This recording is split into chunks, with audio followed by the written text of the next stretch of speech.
Muy buenos días, estimados alumnos. Le doy personalmente la bienvenida a esta materia, Derecho del Trabajo y la Seguridad Social.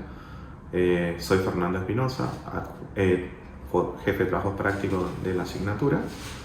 Y bueno, los voy a acompañar junto al doctor Manuel Ricardone, a la doctora Janina Spixer y a la doctora Verena Arato durante el transcurso de esta cursada. Primeramente, vamos a refrescar un poquito la estructura de esta materia. Y recordemos que nuestro programa está estructurado en 4 ejes. La materia tiene 10 unidades y está estructurada en 4 ejes. El primer eje habla de los principios rectores. El segundo eje habla sobre el procedimiento laboral. El tercer eje habla sobre el derecho colectivo del trabajo. Y el cuarto eje habla sobre el derecho de la seguridad social. Específicamente, hoy a mí me toca hablar sobre la unidad número 5, que está titulada como trabajo esclavo. Pero para hablar un poquito del trabajo esclavo, tenemos que remitirnos, y siguiendo acá programa en mano a la unidad, al trabajo no registrado. Normalmente decimos que el trabajo no registrado es aquel que lo denominamos trabajo en negro, o bien conceptualmente es el trabajo en el cual el empleador, si bien no lo tiene registrado a su trabajador, o no lo tiene registrado de manera correcta, o sea, falsifica datos. Por ejemplo, si tiene un empleado jornada completa, solamente ante la FIP y los libros obligatorios que debe llevar un empleador están solamente registrados, por ejemplo, media jornada o no la jornada completa que realmente cumple el trabajador. Eso es lo que se denomina el trabajo no registrado, o también el trabajo parcialmente registrado o con deficiencia en la registración. Para ver cuál es el marco normativo de esta figura jurídica, nos debemos remitir a la Ley Nacional de Empleo, la cual fue sancionada en el año 1991, la 24053, y además debemos remitirnos también a la Ley de Contrato de Trabajo, y específicamente debemos hablar de el deber de diligencia que está en el artículo 79, está radicada de la LCT, que es uno de los deberes del empleador. Bueno, eso es el trabajo no registrado. ¿Qué beneficios tendría tener un trabajo registrado? Bueno, básicamente tener una obra social, poseer asignaciones familiares, aportes jubilatorios que son muy importantes para el día de mañana poder gozar de una jubilación plena, y también las ART o la cobertura, ¿no es cierto?, en accidente de trabajo, y el seguro por desempleo propiamente dicho. ¿Qué debemos hacer si somos empleados o tenemos un cliente y si se está registrado este empleador o si estoy registrado yo? Pedirle primero al empleador que te muestre en el libro de registro cómo estás registrado, o hacer la consulta pertinente en la ANSES, o también consultar en la FIP si estamos en relación de dependencia con algún empleador o demás. Entonces, bueno, eso es básicamente lo que nosotros llamamos el trabajo no registrado, que es el eje número 1 de la unidad 5. Y ahora vamos a hablar un poquito de qué es el principio de estabilidad real, propiamente dicho, posterior a un trabajo no registrado. El principio de estabilidad real nace en el derecho laboral argentino a través de la fuente de los distintos pactos y tratados internacionales que fueron puestos en auge por los derechos humanos, que a raíz de los últimos 30 o 40 años tienen una predominancia en todas las nuevas figuras jurídicas que se van formando en el derecho, y sobre todo en el derecho laboral también para generar la opción del obrero que ante un despido encausado, por ejemplo cuando se intima la falta de registración suficiente por parte del empleador, este puede optar por la indemnización o su reinstalación en el puesto de trabajo en las condiciones que la ley lo establece. Ese es el principio de estabilidad real. O sea, básicamente, cuando nosotros nos damos cuenta de que estamos en negro o no estamos bien registrados con las horas necesarias para poder desarrollarnos plenamente en nuestra labor, ahí se da este principio en el cual se intima a la parte empleadora pidiendo que se nos registre fehacientemente o bien se nos reinstale en nuestro puesto de trabajo en las condiciones que la ley lo exige. ¿Está? Ese es el punto 2. Y del punto 2 también surge el tema que es sumamente importante y más en los tiempos que corren, de la violencia laboral. El tema de la violencia, ¿qué se entiende primeramente, vamos a decir, por violencia? Y se entiende por violencia en el ámbito laboral por una forma de abuso que tiene por finalidad excluir o someter a una de las partes o al otro, básicamente. Pueden manifestarse de diferentes maneras, como una agresión física, como un acoso sexual o como también una violencia psicológica.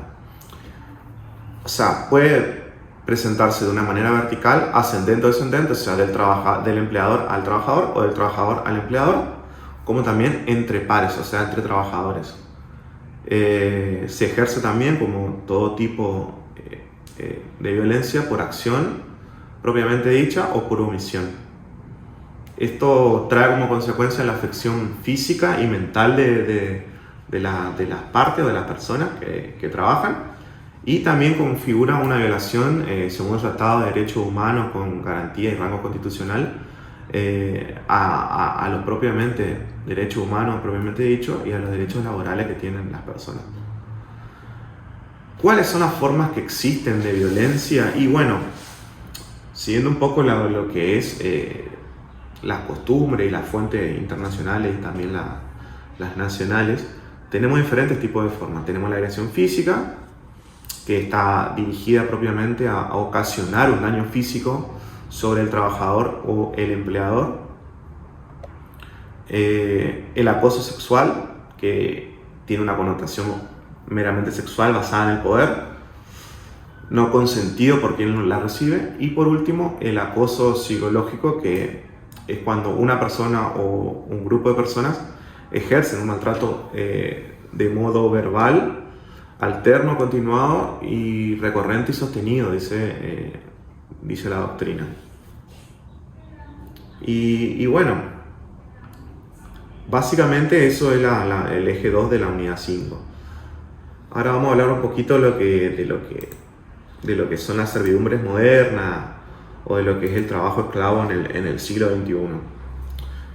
Básicamente las servidumbres modernas y el trabajo esclavo se ve muy reflejado, por ejemplo, en los países emergentes, que se les llaman por la OIT, que son, por ejemplo, la India, Bangladesh, Indonesia, propiamente también algunos países de América Latina, como México, Brasil, Argentina también, últimamente ha incurrido en trabajo esclavo o servidumbres modernas.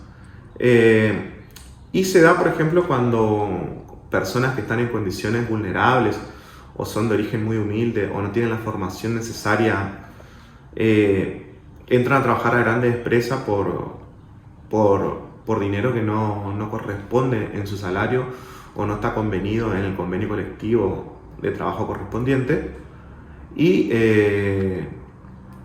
básicamente trabajan también una mayor cantidad de horas de la establecida por las diferentes regulaciones nacionales de cada país en relación al derecho laboral y también al marco normativo internacional respecto a las jornadas laborales.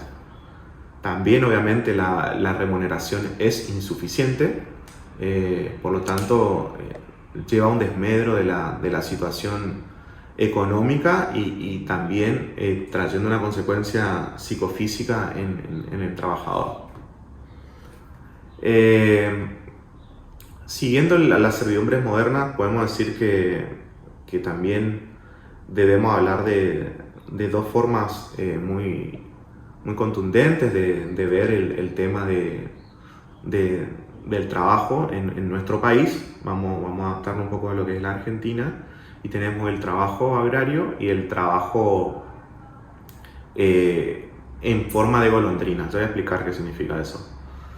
El trabajo agrario, siendo siempre una de las actividades más antiguas del mundo, y también es una actividad rudimentaria, generalmente de tipo manual por parte del trabajador, y ejecutada mayormente por los sectores que son empobrecidos o más vulnerables en el cordón social de nuestro país, y en la que resulta nula toda capacitación que sea necesaria, y dependiendo siempre también de la adquisición de destreza que tenga el trabajador.